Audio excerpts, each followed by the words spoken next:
Hello, what's going on there guys? It's your boy Ben Gregson here, or Dilemma, and today I'll be showing you the November 2020 Zefra list that I am currently 34 and 0 in Dueling Book rated with. I also won an online locals with a similar deck with like a 9 card change that I'm not too sure if I actually want to release yet, because I'm not too sure if it's the best deck list. I personally believe this is the best deck, that was just something I was trying out. So yeah, we had to shift in a different direction, pun entirely intended. So let's get right into the video. So we're playing 2 copies of Ash Blossom. I was originally at 40 cards, but because I'm on Desires and I'm playing so many different combo pieces, I didn't want to have my deck at exactly 40. It might have been better to play some different engine cards, but I decided on Ash just because it's good to stack with our Zefra path, our Zefra combo with the Oracle and the Crocker Dragon, and also it's a level 3 tuner, so if you open the level 6, you can just normal summon Ash Blossom and do the combo anyway. So it's not that bad to draw going first either. Dimension Shifter is absolutely insane. If you're not playing Dimension Shifter in Zefra, you are doing something wrong. So Zefra has a really bad problem going second. Going second in this format is awful, and Dimension Shifter is an absolute blowout against everything. The downside to playing Dimension Shifter is it's really weak to Gamma, but you just wait for your opponent to summon a monster, and then you go Dimension Shifter, your opponent just literally craps the pants and can't play. You can also drop this at the start of your turn. I wouldn't recommend doing the full Zefra Kaku combo under Dimension Shifter, because you do have to banish your Zefraxi and your Zefra enemy, which I wouldn't recommend doing. You can usually just sit on path and Dimension Shifter and your opponent just can't play anyway. The Gizmek Kaku, we're not playing Cyberstein anymore. Cyberstein got significantly weaker. There aren't that many decks where Naturia Exterior is like ridiculous. I think Exterior is very much conserved for formats where pendulum decks are real, and also like the only deck I can really see being good against is like Invoked Dogmatica, and maybe like the Shaddoll Invoked deck. But like against Dragon Link, it's bad. Against what are the other decks right now? Virtual World Calamities is just better. Like Calamities just locks out more of the game than Exterior does, so I just decided to go for that option. You can side the Cyberstein in the Exterior, I just chose not to. Definitely is an option to consider, but I personally prefer Gizmek Kaku. The One Planet Pathfinder, this has been in every single Zefra list I've made for the last god knows how long. Just an additional copy of Oracle, which means more consistency, and we need that in a deck like this. The 3 Gamma and the 1 Driver.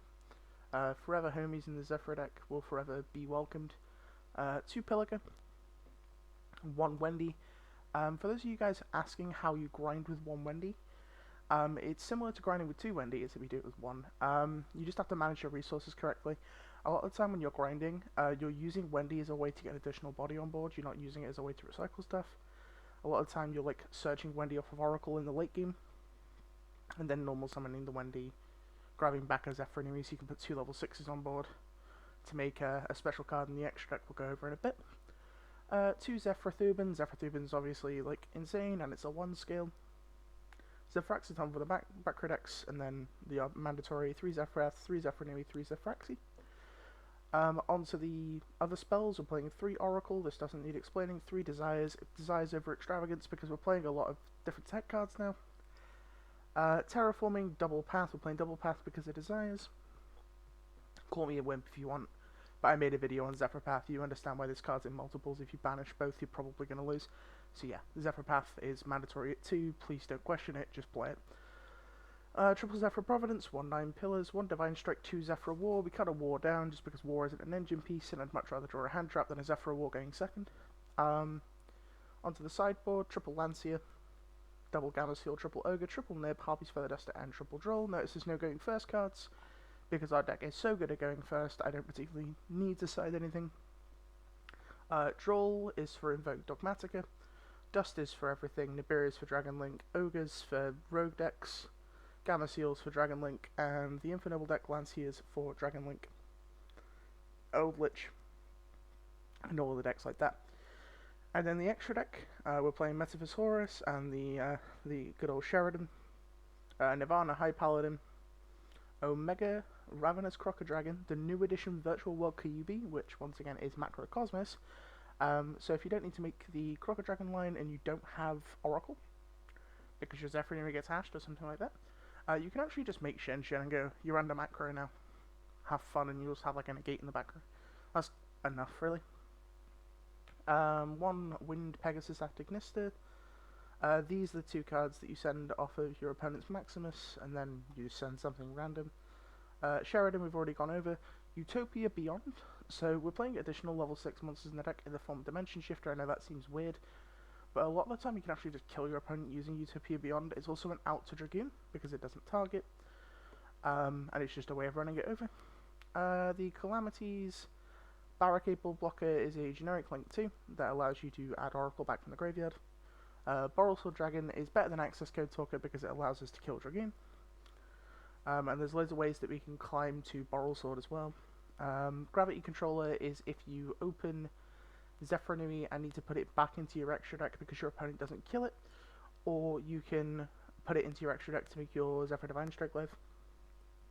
Honestly, I've played so many lists with and without Gravity Controller.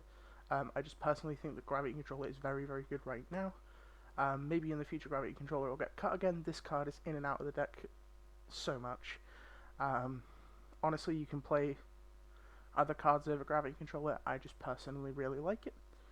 One Sideframe Lord Lambda, one Blackluster Soldier of Chaos. This card's insane. And the one Nightmare Phoenix. Nightmare Phoenix can also be Nightmare Unicorn. So these two are flex slots. Sometimes I play IP Masquerader and Unicorn. Sometimes I play Nightmare Phoenix. It's entirely subjective. But yeah, that's the deck profile that you guys have been asking for. If you would like to see some live replays from the online locals I've been playing or some of the ranked games, please let me know in the comment section down below. That is what the comments are for. If you did enjoy the video, remember to click the like button. Every like helps get my videos out there, and the more people that watch my videos, the more content I will create. And that's going to be it for the video, guys. I hope you have a fantastic day.